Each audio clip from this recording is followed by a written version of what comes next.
Assalamu alaikum everyone. How are you? I guess you are fit and fine and you are practicing spoken English every single day.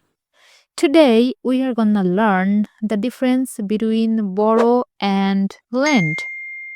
কখন বড় আর কখন lend ব্যবহার করা হয় আজ আমরা সেই বিষয়েই শিখব। তো কথা না বাড়িয়ে চলুন শুরু করা যাক।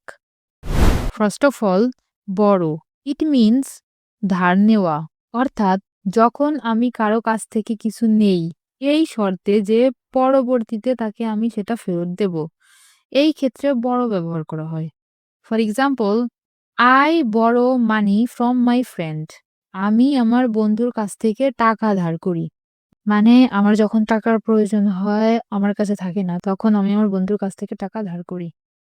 Can I borrow your pen for some time? আমি কি তোমার কলম কিছু সময়ের জন্য ধার নিতে পারি?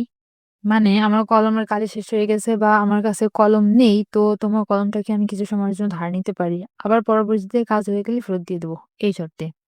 Next, lend. লেন্ড মানে ধার দেওয়া। যখন আমি আমার কোনো জিনিস বা টাকা কাউকে সাময়িকভাবে ব্যবহার করার জন্য দেই, তখন আমরা লেন্ড ব্যবহার করি।